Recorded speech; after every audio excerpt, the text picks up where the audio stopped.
واقعاً یہ دن بہت ہی عجیب و غریب ہے، منفرد ہے اور خطرناک ہے کہ مولائے کائنات و موجودات کی رحمتوں اور برکتوں کا کس قدر دن بہ دن زیادہ سے زیادہ نزول ہوتا جا رہا ہے۔ کسی زمانہ میں ایسا بھی ہوا کہ جب میں اسماعیلیہ ایسوسیشن میں کتابیں بیچتا تھا، خصوصاً مولانا حاضر امام کی تشریف آوری کے موقع پر، خاص کر یہ بات 1958 کی ہے، کتنے دنوں کی تقریبات تھی، ان تمام دنوں میں صاحب کی صرف 2 کتابیں بک گئی تھی۔ سلسلہ نور امامت کی صرف 2 کتابیں بک گئی تھی۔ ان میں سے ایک بزرگ ہمارے ایران کے تھے جن کو سید سلیمان بدخشانی کہا جاتا تھا، اور دوسری کتاب مجھے یاد نہیں ہے کہ کس نے خریدی ہوگی۔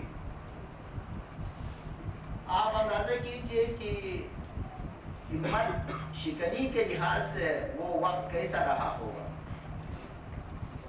لیکن آج مولا کا کرم ہے، یہ بابرکت اور مقدس علم مشرق سے مغرب تک پھیل چکا ہے اور پھیل رہا ہے۔ لے دے کر ایک رشیا کا علاقہ باقی رہا تھا، مولا کے فضل و کرم سے آج علمی اتحاد سے رشیا بھی مفتوح ہو چکا ہے۔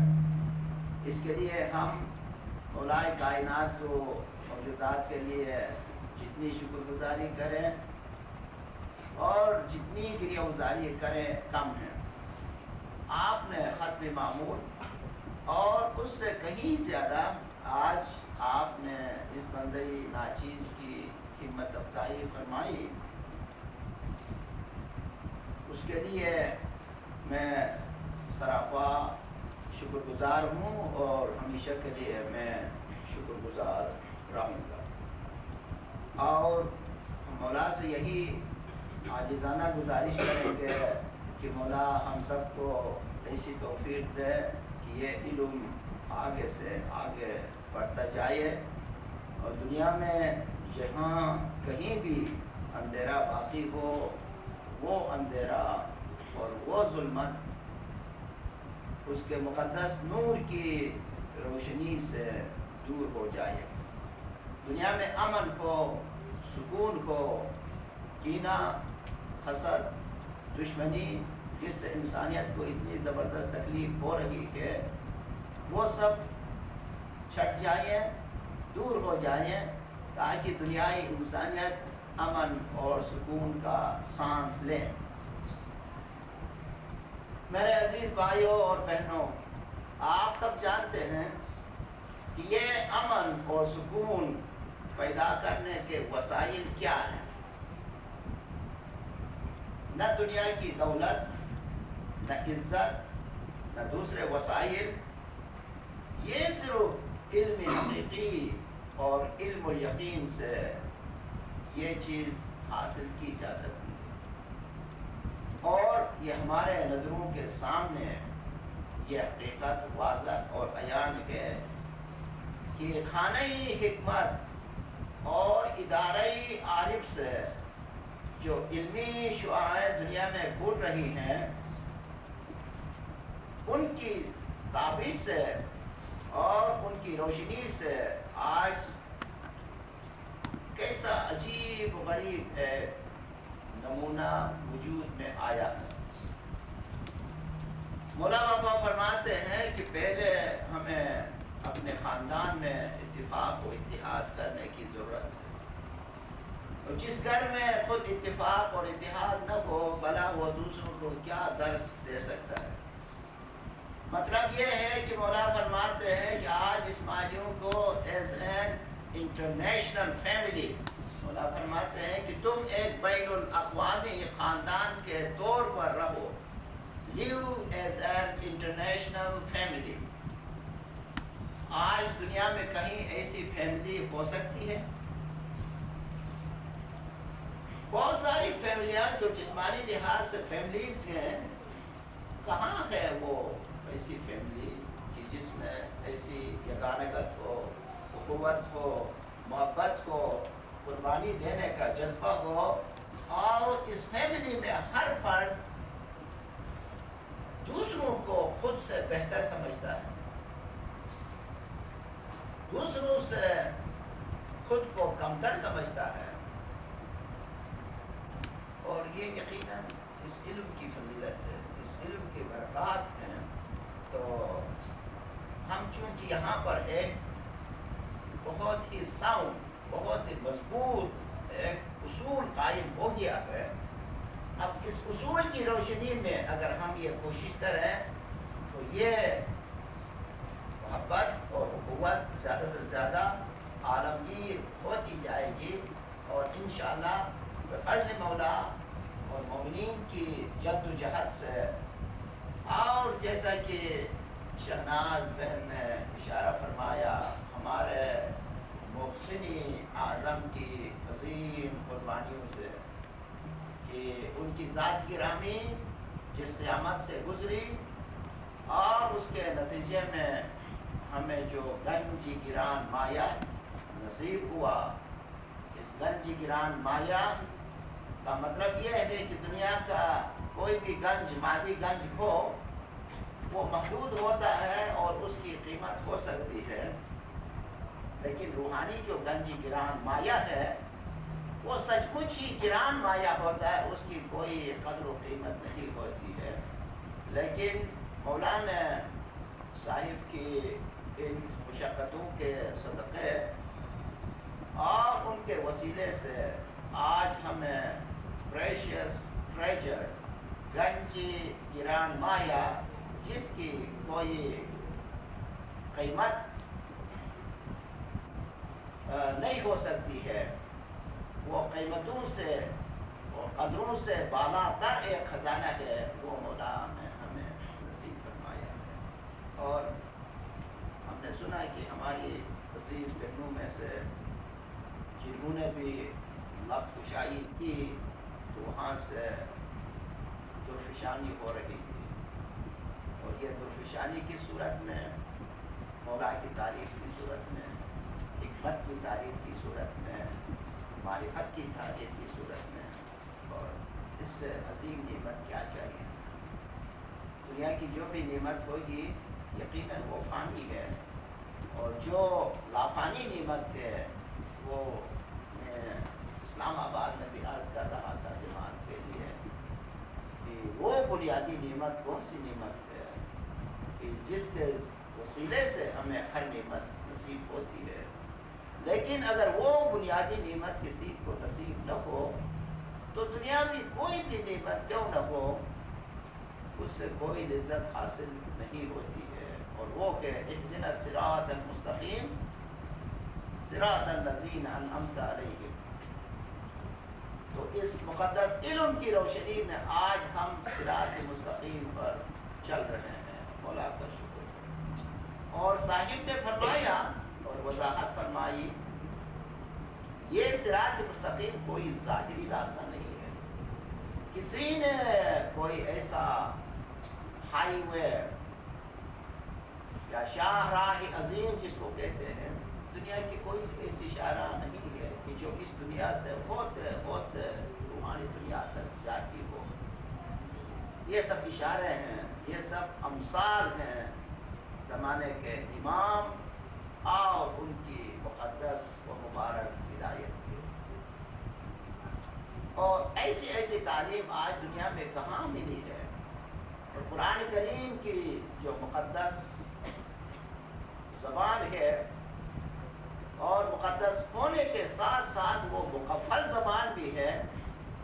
ہرچند کی دنیا کے بہت سے حضرات کوشش کرتے ہیں قرآن کی تشریح کرنے کے لیے، لیکن وہاں عجیب و غریب مشکلات ہیں.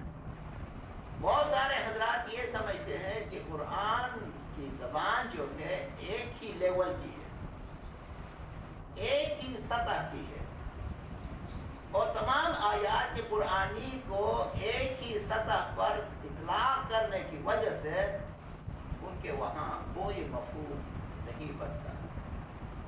آپ جو ٹائم کا کانسیپٹ ہے, جو زمان کا تصور ہے, آپ لے لیجئے, وہ کیسا مشکل کام ہے.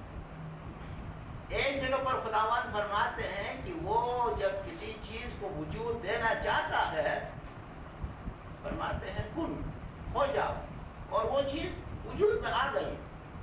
آپ پہلے اس کو لے لیں. اور دوسری طرف فرماتے ہیں کہ خدا نے زمین اور آسمان کو 6 دن میں پیدا کیا اور 7ویں دن تخت پر بیٹھا. اب کیسی عجیب و غریب مشکل یہاں ہے کہ جو خدا کسی چیز کو صرف کن کہنے سے وجود میں لا سکتا ہے, اس میں 6 دن لگانے کی آخر ضرورت کیوں پڑی؟ ہم سب کے لیے سال بھر کی اسٹڈی کرنی پڑتی ہے. اگر ہمیں یہ ممکن ہوتا کہ ایک کن کے ذریعے سے وہ ہماری کلاس ختم ہو سکتی اور امتحان پاس کر سکتے تو سال بھر ایسے رکھنے کی کوئی ضرورت نہیں ہوتی. ایسی مشکلات ہیں, اور صاحب نے ان مشکلات کو اپنی حکمت کے ذریعے سے واضح فرما دیا ہے کہ ان آیات کا تعلق ایک ہی لیول سے نہیں ہے, الگ الگ لیولوں سے. اور وہ الگ الگ لیول عالم عمل اور عالم خلق, عالم غیب اور عالم شہادت, عالم روحانی اور عالم جسمانی, ان کے درمیان مراتب ہیں, اور ان مراتب سے یہ آیات مربوط ہیں. کوئی ان مراتب کو نہیں سمجھ سکتا ہے تو قرآن تعمیر نہایت ہی مشکل ہے. تو آپ جانتے ہیں کہ کن کا تعلق جو ہے کس عالم سے ہے, اور زبان کا تعلق جو ہے وہ کس عالم سے ہے. ساری کتابوں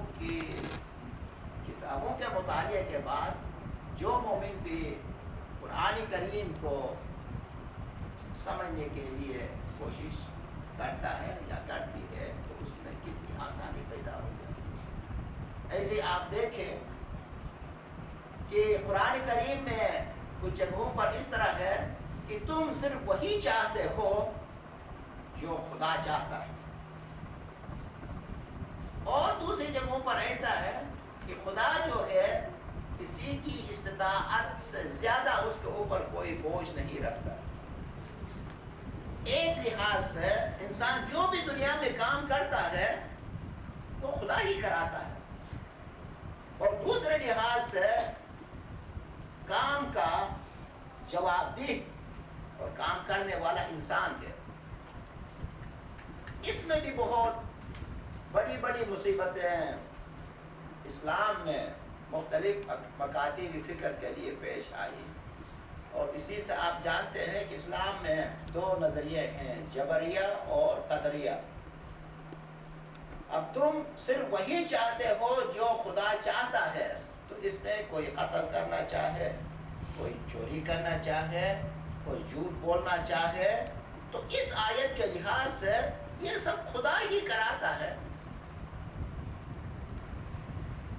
تو بہت سارے لوگوں نے خود کو بری کر دیا, ذمہ داری سے کہتے ہیں تو یہ تو خدا ہی کراتا ہے.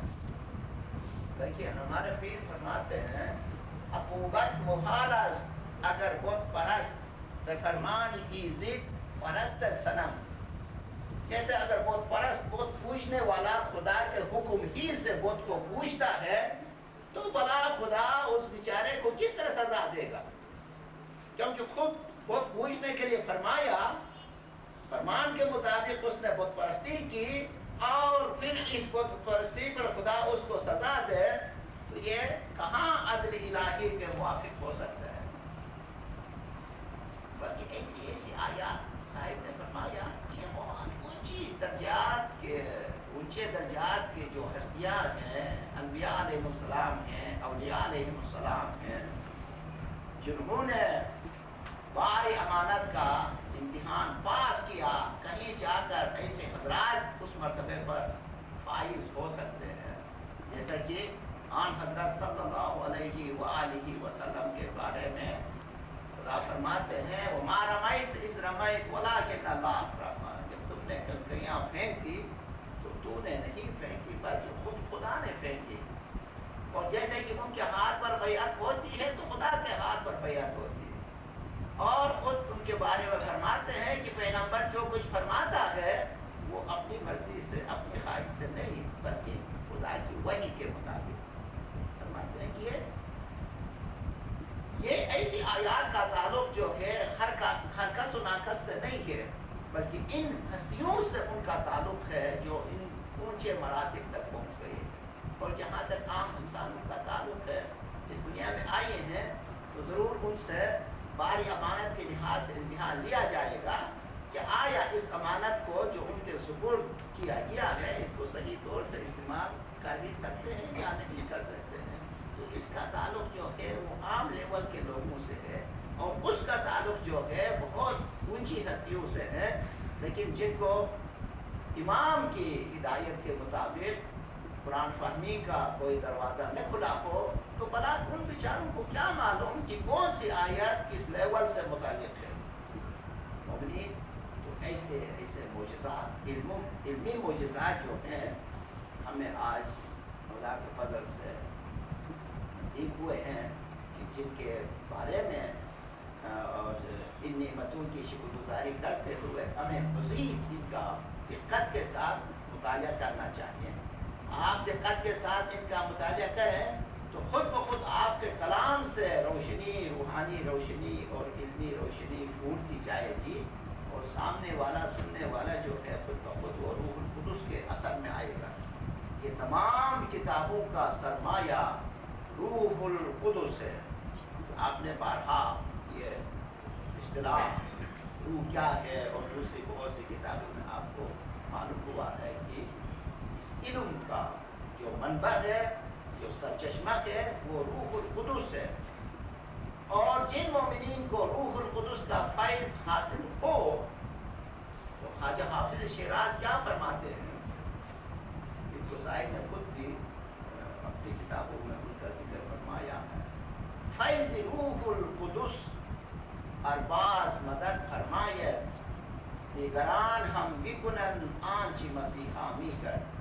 فرماتے ہیں کہ روح القدس کا فیض، تاریخی لحاظ سے لوگ ایسا سمجھتے ہیں کہ روح القدس کا فیض صرف حضرت عیسیٰ علیہ السلام کو حاصل ہوا تھا، لیکن ہمارے یہاں کوئی نعمت محدود نہیں ہے.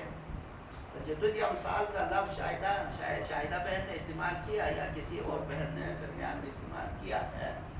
یہاں تجدد امثال کا تصور پیش کیا گیا ہے کہ جس کی روشنی میں ہم سمجھتے ہیں کہ خدا کی کوئی بھی نعمت کسی ایک فرد کے لیے محدود نہیں، بلکہ جو فرد اس درجے تک پہنچے تو اس کے لیے ہر چیز کا تجددی امثال ہوتا ہے.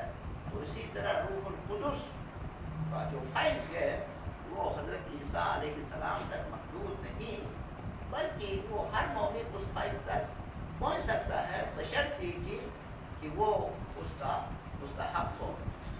تو یہی چیز حضرت مولانا سلطان محمد شاہ علیہ السلام خود اپنے بیمارس میں اس کا ذکر فرماتے ہیں.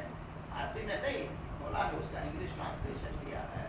دیگران ہم بکنن آنچ مسیحا می کر، جو حضرت عیسیٰ علیہ السلام کر سکتا تھا، یعنی جو معجزے ان سے صادر ہو سکتے تھے وہ دوسرے مومنین سے بھی صادر ہو سکتے تھے. سب سے بڑا معجزہ کیا تھا؟ ہمارے عیسائی حضرات کہتے ہیں کہ حضرت عیسیٰ علیہ السلام مردوں کو زندہ کرتے تھے، لیکن کس معنی میں؟ ان معنوں میں وہ مردوں کو زندہ کرتے تھے. ان کا کہنا یہ ہے وہ زیادہ تر وہ جسمانیت کی طرف جا رہے ہیں، کیونکہ ہر مذہب میں ایسوٹیرک اور ایکسوٹیرک، باطنی اور ظاہری دو قسم کے لوگ ہوتے ہیں. اس مذہب میں میری باطنیوں کو دبایا گیا اور ظاہریوں کا زور چلتا رہا ہے. سارا چرچ کا معاملہ جو ہے وہ باطنیز کا نہیں ہے، وہ ظاہریز کا ہے. یعنی کرسچن ملوں کا کام ہے، اس میں جو باطن کا علم رکھتے تھے ان کو دبا کر رکھا گیا. لیکن آج مولا کے فضل سے ظاہر سے زیادہ باطن کی ضرورت ہے. چلو قول ان کے کہ حضرت عیسیٰ نے جسمانی طور پر کسی مردے کو زندہ کیا، تسلیم کریں. اچھے خاصی صحت کے ساتھ کوئی انسان دنیا سے چلا گیا، مر گیا. حضرت عیسیٰ نے دوبارہ ان کو زندہ کیا. یہ شخص جو دوبارہ زندہ ہوا ہے کسی مہلک اور تباکن بیماری میں اگر مبتلا ہو گیا تو یہ بیچارہ جو مردگی سے زندگی میں آ گیا تھا، بھلا اس کے لیے کیا فائدہ ہوگا؟ ابھی اس کو سفرنگ کی ضرورت پڑے گی نا.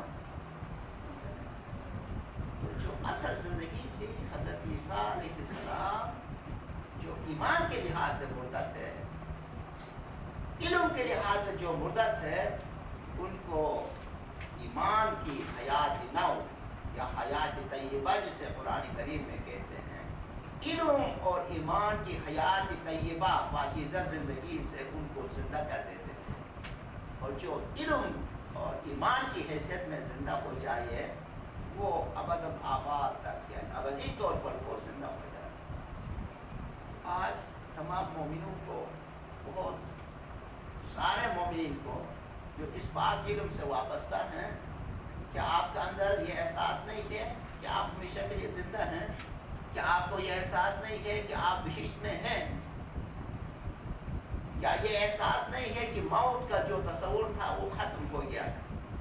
حضرت اسرائیل علیہ السلام ہمارے دوست ہیں، ان کا ہمارے گھروں میں آنا جانا ہے. آنا جانا بھی باہر کے لحاظ سے حساب کرے، لیکن ہمارے یہاں سے باہر جانا ہو تو دوسرے گھروں میں، مومنین کے گھروں میں جاتا ہے، ان کو تسلی دیتا ہے.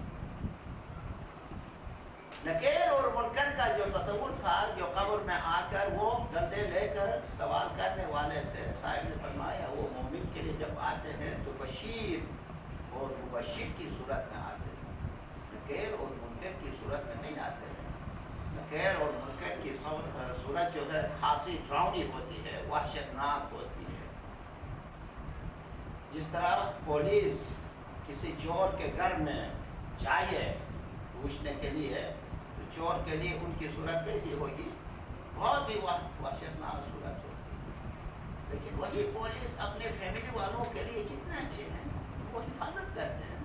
تو صاحب فرماتے ہیں نکیر اور منکر جو امام ناشناس روحوں کے لیے بہت ہی سختگیر ہیں، مومنوں کے لیے بشیر اور مبشر کی صورت میں آتے ہیں. وہ خوشخبری دیتے ہیں کہ آج مولا بابا کی ملاقات کا وقت ہے، آپ کو خوشخبری ہو کہ آپ کی دنیا کی تکالیف جو ہے وہ ختم ہو گئی اور روحانی ملاقات کا، دیدار الہی کا وقت آ رہا ہے. میں کیا عرض کروں؟ تو ایسے خزانے آپ کو ان کتابوں میں اور اس بابرکت علم میں، چونکہ یہ روحانی نعمتوں کی بنیاد ہے اور روحانی نعمتوں کی کوئی انتہا نہیں، اس لیے میں یہ ایک دو مثالیں جو میرے محدود دانست میں آ چکی ہیں میں اپنی مثال کے متعلق خاص کر رہا ہوں.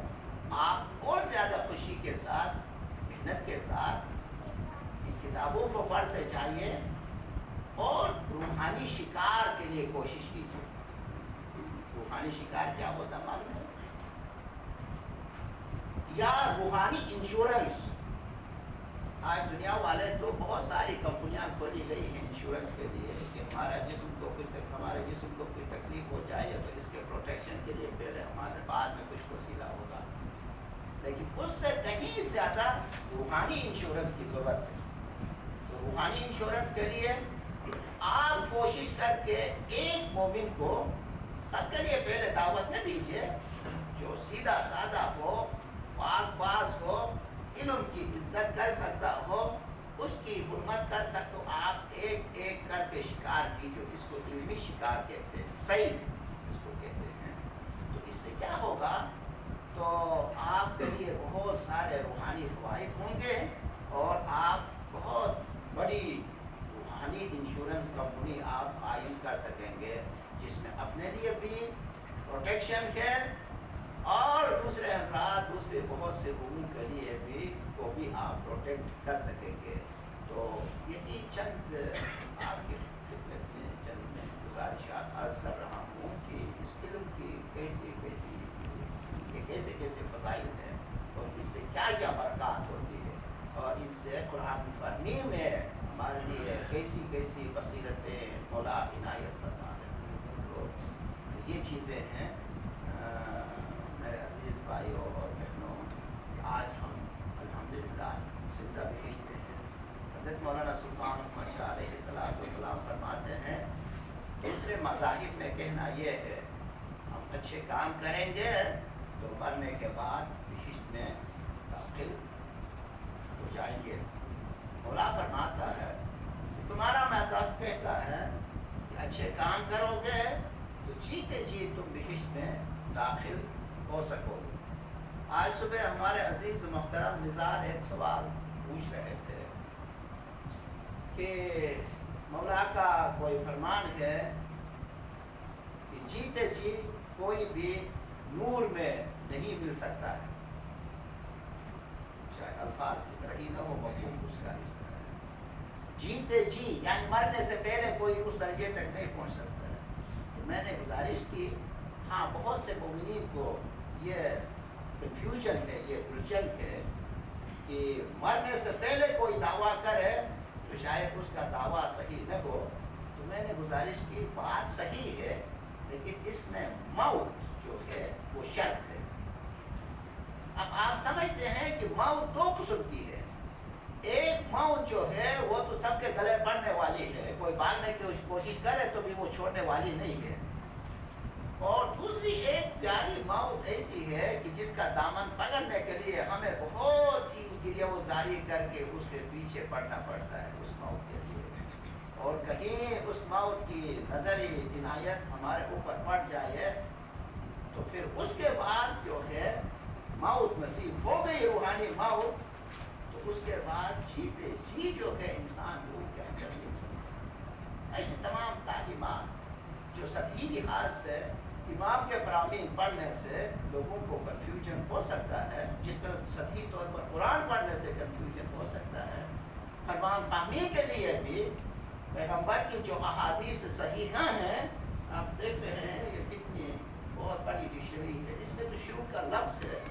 کتنی احادیث ہوتی، تو ان سب کے لیے یہاں سے روحانیت کا دروازہ، علم شناسی کا دروازہ، معرفت شناسی کا دروازہ، خانہ حکمت اور ادارہ عارف کے وسیلے ہمیں کھل گیا ہے۔ ہم مولا کائنات و موجودات کا شکر کریں، اس کے بعد ہمارے محسنی اعظم ہمارے بزرگ استاد کی شکر گزاری کریں، کیونکہ کلامی خداوندی میں ایسا ہے کہ جو انسان کی شکر گزاری نہیں کر سکتا ہے وہ خدا کی شکر گزاری کیا کر سکتا ہے۔ تو مولا کی شکر گزاری ہمارے اوپر واجب ہے، لیکن مولا نے جن خاص نمائندوں کو روحانی تربیت کے لیے مقرر فرمایا ہے اپنے وقت کے لحاظ سے، زمانے کے لحاظ سے، تو پہلے ہمیں ان کی شکر گزاری ادا کرنی چاہیے، ان کی خدمت کرنی چاہیے۔ جو خدمت پہلے مولا نے کرنے کا چانس دیا ہے، ہم مولا سے دعا کریں کہ وہ خدمت تیز تر ہو، اور جہاں ہماری خدمت میں کبھی کوتاہی ہے ہم مولا سے دعا کریں کہ ہمیں مولا اور زیادہ ہمت جاری دے، تاکہ خدمت سے یہ علم حاصل ہوتا ہے۔ دوسرا خاص طور پر میں بعد میں عرض کر رہا ہوں، صاحب نے ایک تعویل فرمائی ہے، یہ بہت عجیب غریب تعویل ہے۔ اس میں تعویل میں تجارت اور سود کھانے کی بات ہے۔ اسلام میں سود کھانا حرام ہے، جس کو ربا کہتے ہیں، لیکن تجارت سے جو فائدہ ہوتا ہے وہ حلال ہے۔ تجارت سے جو فائدہ ہے اس کو ربح کہتے ہیں. رے بے اور حلوے کی ہے. حلوے کی ہے تو آپ کو معلوم ہے نا، جو شروع کی ہے وہ حلوے کی ہے، اور جو آخر کی ہے اس کو عام طور سے لاہور کی ہے کہتے ہیں. کوئی اور ہے بھی عام کہہ سکتے ہیں. تو رے بے اور حلوے کی ہے جس کو ہائی خطی کہتے ہیں عربی میں. اب ہائی خطی سمجھنا بہت مشکل ہے، تو اس لیے ہم اس کو حلوے میں ڈال دیتے ہیں تاکہ آسانی سے سمجھ سکیں. اور دوسرا جو لفظ ہے وہ رے بے الف ہے، ربا، سود. فرماتے ہیں کہ ہر چند کی ظاہری لحاظ سے جو بھی سود فائدہ وہ فائدہ ہے. یہ ربا کا وہ نہیں کہے گا کہ میں اس طرح سے ہوں، یا رب کا یہ نہیں کہے گا کہ میں اس طرح سے آیا ہوں. ظاہری لحاظ سے دونوں میں کوئی خاص فرق نہیں ہے. وہ ایڈیشنل پیسہ ہے، جو اضافی پیسہ ہے. لیکن باطنی لحاظ سے دونوں میں فرق ہے. جو رب، جو فائدہ تجارت کے ذریعے سے حاصل ہوتا ہے، اس میں محنت کی جاتی ہے، سخت محنت کی جاتی ہے. اور جو ربا کے ذریعے سے پیسہ حاصل ہوتا ہے، اس کے اندر کوئی محنت نہیں کی جاتی ہے، ویسے کا ویسا وہ پیسہ اندر آ جاتا ہے. اس لحاظ سے اس کو حرام کہا جاتا ہے. تو صاحب فرماتے ہیں کہ جو شاگرد استاد کی خدمت اور محنت شاقت سے علم حاصل کرتا ہے، اس کے لیے خداوندی تعریف ہوتی ہے، اور وہ علم پھلتا پھولتا جا رہا ہے.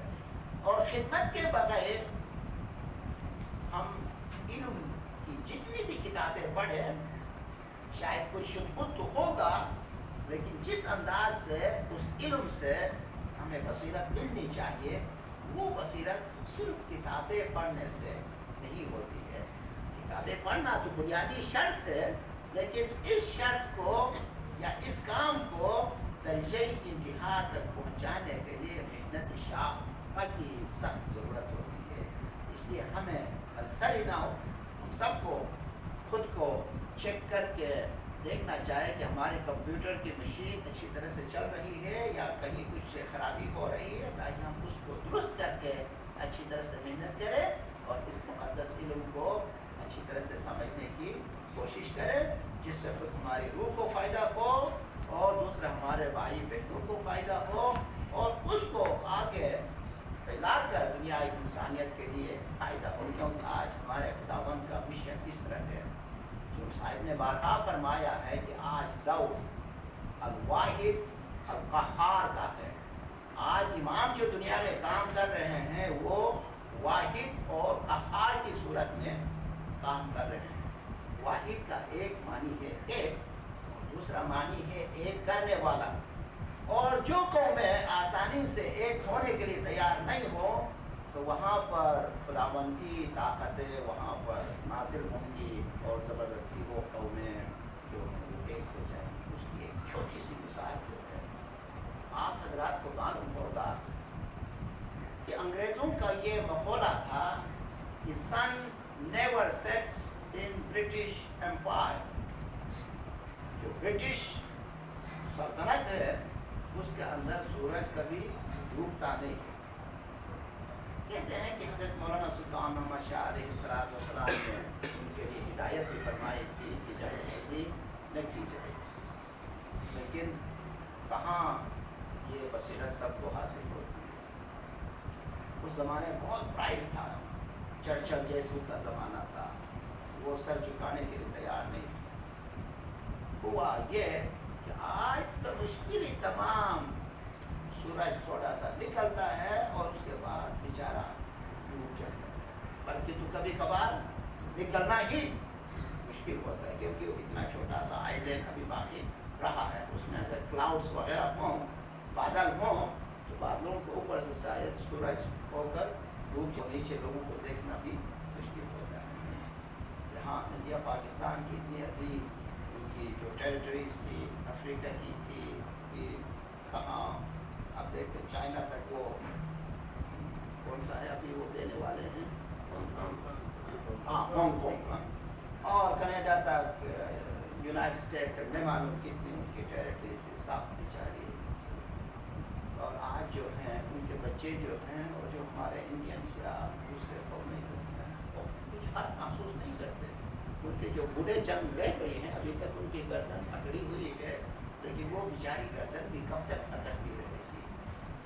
تو ایسا ہے کہ اللہ دنیا میں ایسی ایسی چیزیں پیدا کریں گے جس کے وجہ سے دنیا میں یکجہتی ہوگی, انسان کو احساس ہوگا کہ ہم ایک ہی اصل سے ہیں.